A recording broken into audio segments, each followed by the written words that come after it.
Act Third.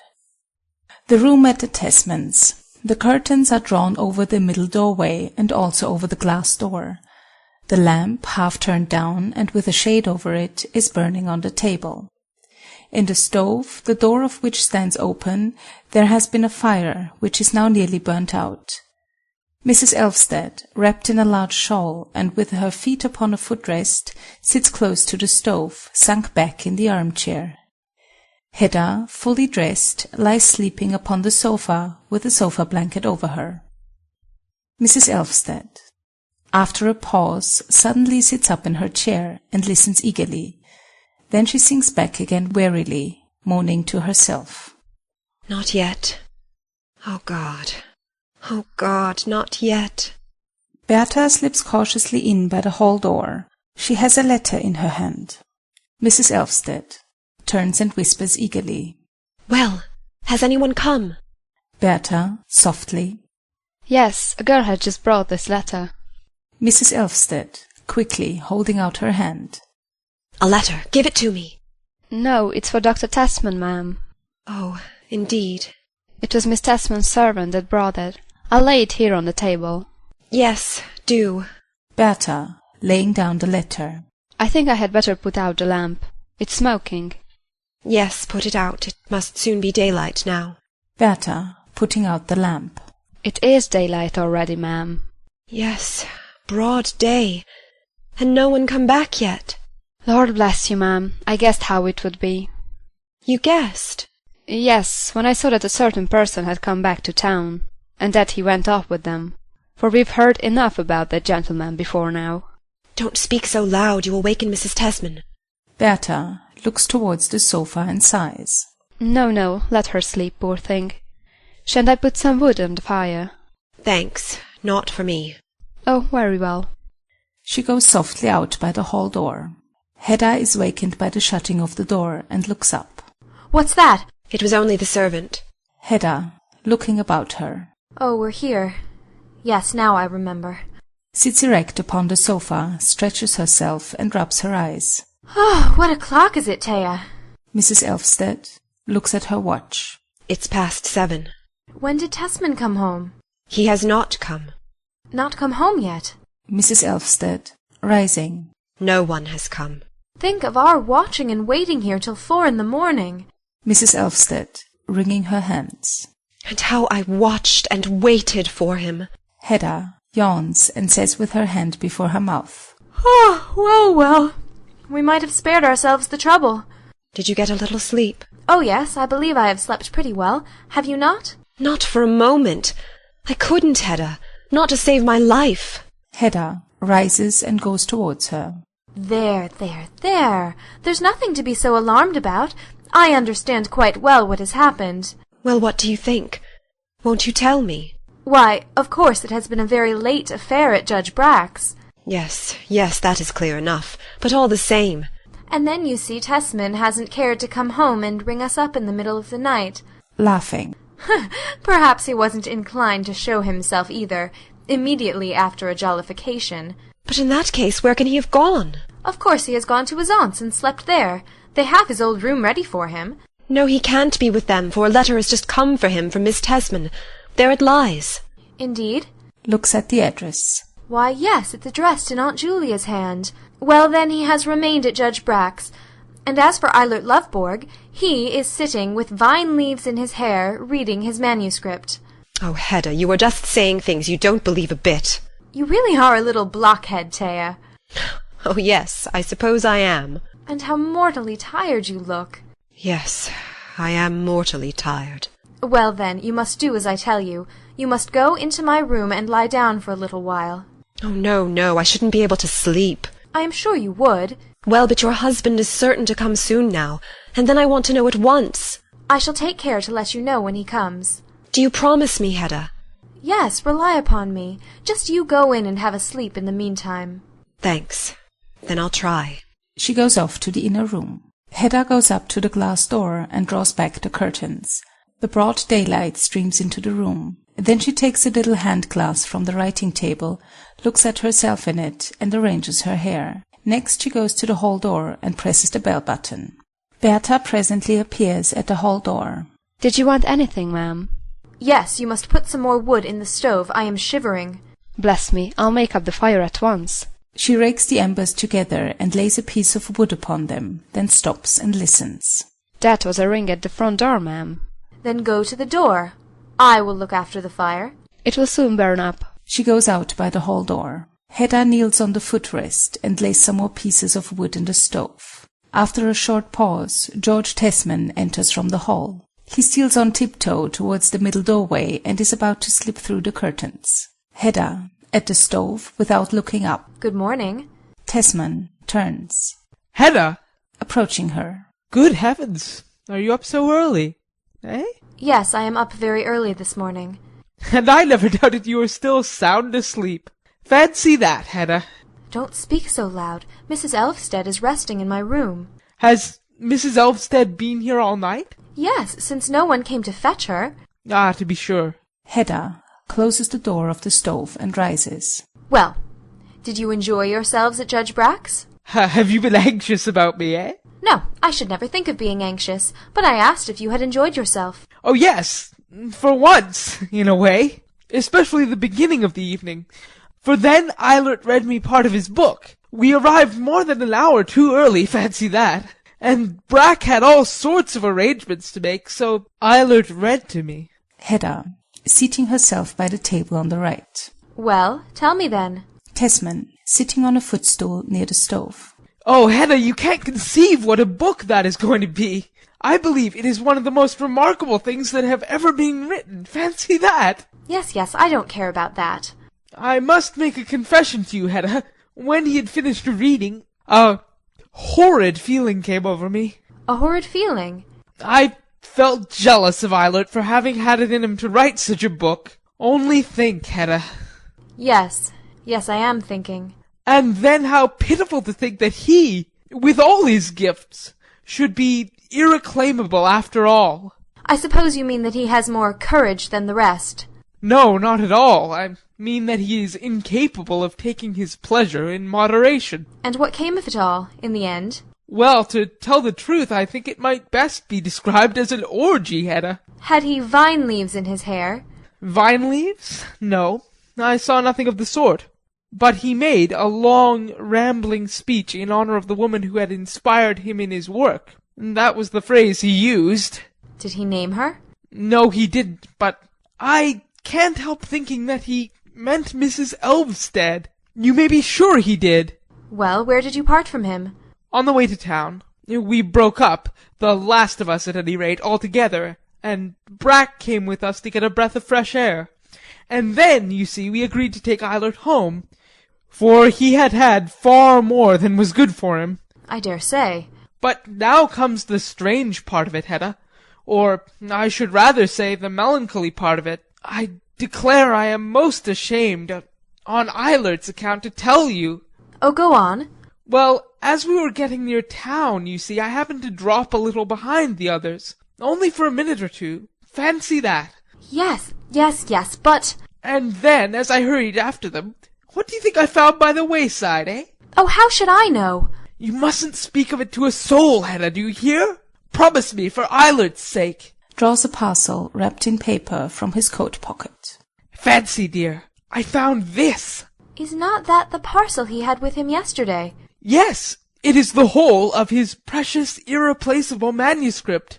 And he had gone and lost it, and knew nothing about it. Only fancy, Hedda, so deplorably. But why did you not give him back the parcel at once? I didn't dare to, in the state he was then in. Did you not tell any of the others that you had found it? Oh, far from it. You can surely understand that. For Eilert's sake, I wouldn't do that. So no one knows that Eilert Lovborg's manuscript is in your possession? No, and no one must know it. Then what did you say to him afterwards?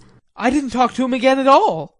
For when we got in among the streets, he and 2 or 3 of the others gave us the slip and disappeared. Fancy that. Indeed. They must have taken him home then. Yes, so it would appear. And Brack, too, left us. And what have you been doing with yourself since? Well, I and some of the others went home with one of the party, a jolly fellow, and took our morning coffee with him. Or perhaps I should rather call it our night coffee, eh?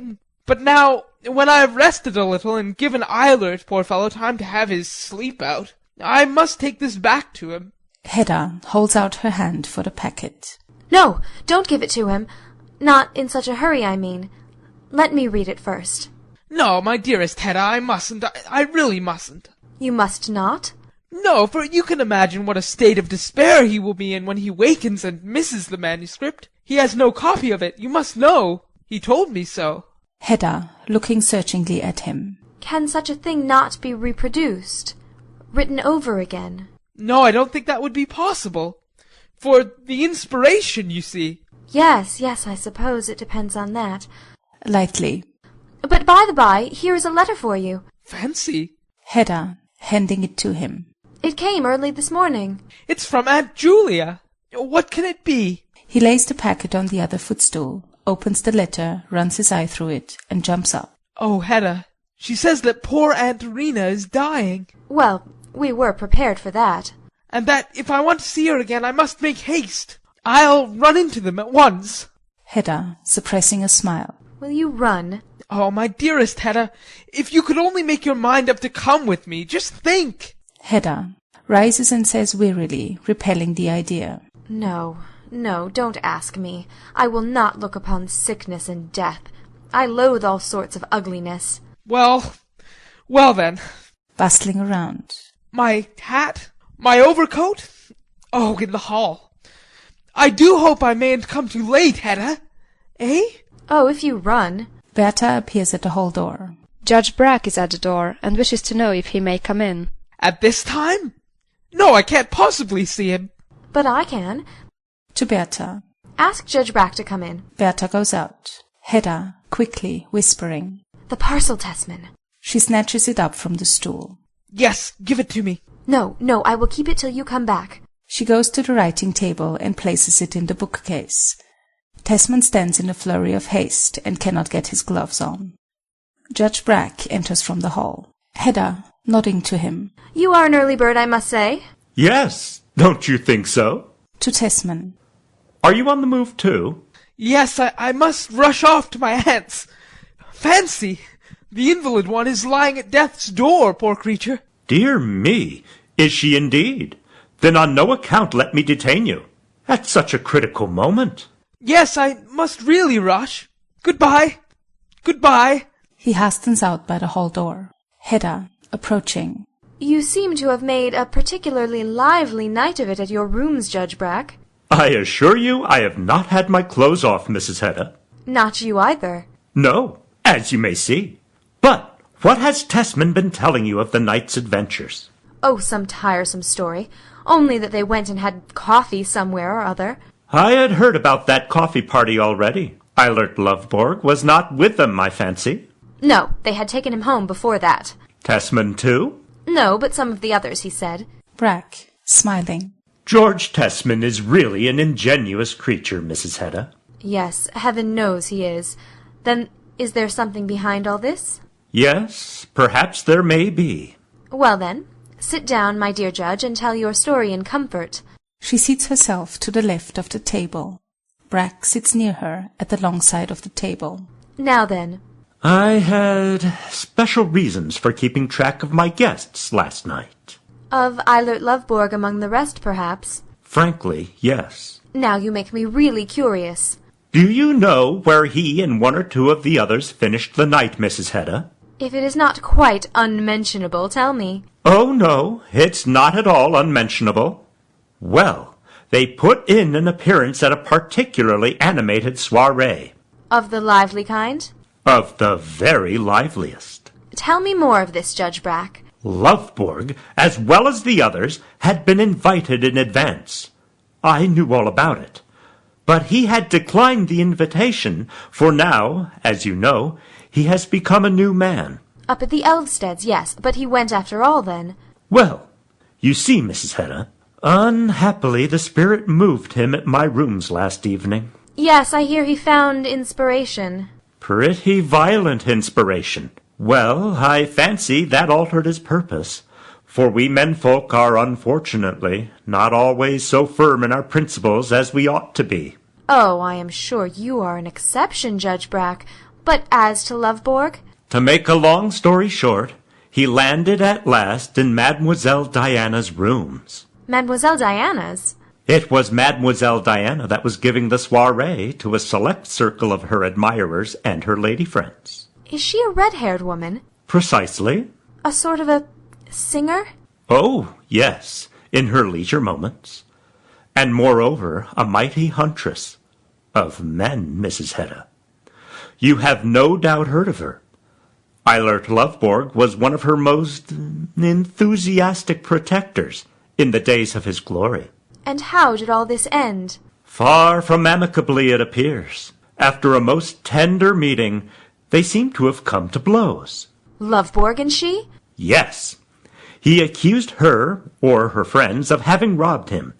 He declared that his pocketbook had disappeared, and other things as well. In short, he seems to have made a furious disturbance. And what came of it all? It came to a general scrimmage, in which the ladies, as well as the gentlemen, took part. Fortunately, the police at last appeared on the scene. The police, too? Yes. I fancy it will prove a costly frolic for Eilert Lovborg, crazy being that he is. How so? He seems to have made a violent resistance, to have hit one of the constables on the head and torn the coat off his back, so they had to march him off to the police station with the rest. How have you learnt all this? From the police themselves. Hedda, gazing straight before her. So that is what happened. Then he had no vine leaves in his hair. Vine leaves, Mrs. Hedda? Hedda, changing her tone. But tell me now, Judge, what is your real reason for tracking out Eilert Lovborg's movements so carefully? In the first place, it could not be entirely indifferent to me if it should appear in the police court that he came straight from my house. Will the matter come into court, then? Of course. However, I should scarcely have troubled so much about that. But I thought that, as a friend of the family, it was my duty to supply you and Tessman with a full account of his nocturnal exploits. Why so, Judge Brack? Why? Because I have a shrewd suspicion that he intends to use you as a sort of blind. Oh, how can you think such a thing? Good heavens, Mrs. Hedda, we have eyes in our head. Mark my words, this Mrs. Elvsted will be in no hurry to leave town again. Well, even if there should be anything between them, I suppose there are plenty of other places where they could meet. Not a single home. Henceforth, as before, every respectable house will be closed against Eilert Lovborg. And so ought mine to be, you mean? Yes. I confess it would be more than painful to me if this personage were to be made free of your house. How superfluous, how intrusive he would be if he were to force his way into... Into the triangle? Precisely. It would simply mean that I should find myself homeless. Hedda looks at him with a smile. So, you want to be the one cock in the basket. That is your aim. Brack nods slowly and lowers his voice. Yes, that is my aim, and for that I will fight, with every weapon I can command. Hedda, her smile vanishing. I see you are a dangerous person, when it comes to the point. Do you think so? I am beginning to think so, and I am exceedingly glad to think that you have no sort of hold over me. Brack, laughing equivocally. Well, well, Mrs. Hedda, perhaps you are right there. If I had, who knows what I might be capable of? Come now, Judge Brack. That sounds almost like a threat. Brack, rising. Oh, not at all. The triangle, you know, ought, if possible, to be spontaneously constructed. There I agree with you. Well, now I have said all I had to say, and I'd better be getting back to town. Goodbye, Mrs. Hedda. He goes towards the glass door. Hedda, rising. Are you going through the garden? Yes, it is a shortcut for me. And then it is a back way, too. Quite so. I have no objection to back ways. They may be piquant enough at times. When there is ball practice going on, you mean? Brack, in the doorway, laughing to her. Oh, people don't shoot their tame poultry, I fancy. Hedda, also laughing. Oh no, when there was only one cock in the basket. They exchange laughing nods of farewell. He goes. She closes the door behind him. Hedda, who has become quite serious, stands for a moment looking out. Presently she goes and peeps through the curtain over the middle doorway. Then she goes to the writing table, takes Lovborg's packet out of the bookcase, and is on the point of looking through its contents. Berta is heard speaking loudly in the hall. Hedda turns and listens. Then she hastily locks up the packet in the drawer and lays the key on the inkstand. Eilert Lovborg, with his greatcoat on and his hat in his hand, tears open the hall door. He looks somewhat confused and irritated. Lovborg, looking towards the hall. And I tell you I must and will come in. There! He closes the door, turns, sees Hedda, at once regains his self-control, and bows. Hedda, at the writing table. Well, Mr. Lovborg, this is a rather late hour to call for Thea. You mean rather an early hour to call on you. Pray pardon me. How do you know that she is still here? They told me at her lodgings that she had been out all night. Hedda, going to the oval table. Did you notice anything about the people of the house when they said that? Lovborg looks inquiringly at her. Notice anything about them? I mean, did they seem to think it odd? Lovborg, suddenly understanding. Oh, yes, of course. I am dragging her down with me. However, I didn't notice anything. I suppose Tesman is not up yet? No, I think not. When did he come home? Very late. Did he tell you anything? Yes, I gathered that you had had an exceedingly jolly evening at Judge Brack's. Nothing more? I don't think so. However, I was so dreadfully sleepy. Mrs. Elfsted enters through the curtains of the middle doorway. Mrs. Elfsted, going towards him. Ah, Lovborg, at last! Yes, at last. And too late. Mrs. Elfsted looks anxiously at him. What is too late? Everything is too late now. It is all over with me. Oh, no, don't say that. You will say the same when you hear. I won't hear anything. Perhaps you would prefer to talk to her alone. If so, I will leave you. No, stay. You two. I beg you to stay. Yes, but I won't hear anything, I tell you. It is not last night's adventures that I want to talk about. What is it, then? I want to say that now our ways must part. Part? Hedda, involuntarily. I knew it. You can be of no more service to me, Thea. How can you stand there and say that? No more service to you? Am I not to help you now as before?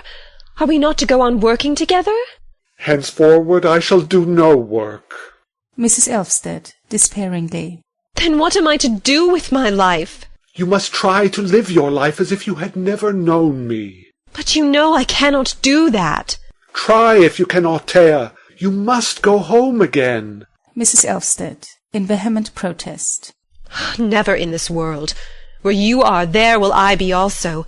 I will not let myself be driven away like this. I will remain here. I will be with you when the book appears. Hedda, half aloud, in suspense. Ah, yes, the book. Lovborg looks at her. My book and Thea's, for that is what it is. Yes, I feel that it is. And that is why I have a right to be with you when it appears. I will see with my own eyes how respect and honour pour in upon you afresh. And the happiness, oh, I must share it with you. Thea, our book will never appear. Ah! Never appear. Can never appear. Mrs. Elfsted, in agonized foreboding. Lovborg, what have you done with the manuscript? Hedda looks anxiously at him. Yes, the manuscript? Where is it? The manuscript.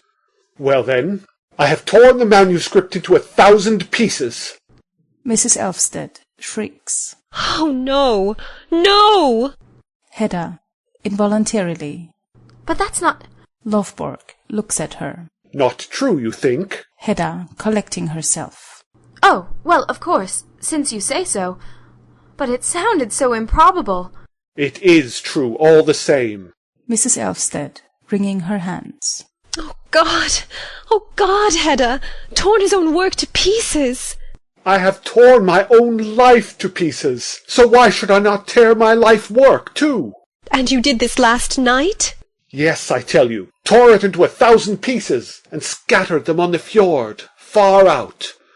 There is cool sea water at any rate. Let them drift upon it, drift with the current and the wind. And then, presently they will sink, deeper and deeper, as I shall, Thea. Do you know, Loveborg, that what you have done with the book, I shall think of it to my dying day as though you had killed a little child? Yes, you are right. It is a sort of child murder. How could you, then? Did not the child belong to me, too? Hedda, almost inaudibly. Ah, the child. Mrs. Elvsted, breathing heavily. It is all over, then. Well, now I will go, Hedda. But you are not going away from town. Oh, I don't know what I shall do. I see nothing but darkness before me.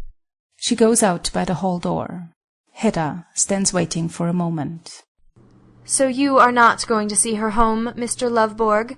I? Through the streets? Would you have people see her walking with me? Of course I don't know what else may have happened last night, but is it so utterly irretrievable?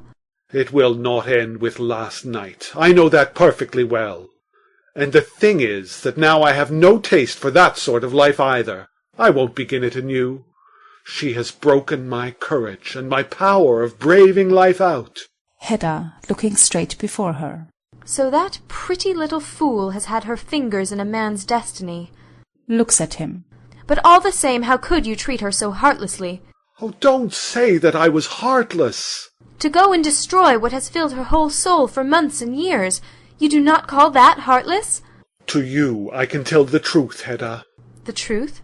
First promise me, give me your word that what I now confide in you, Thea shall never know.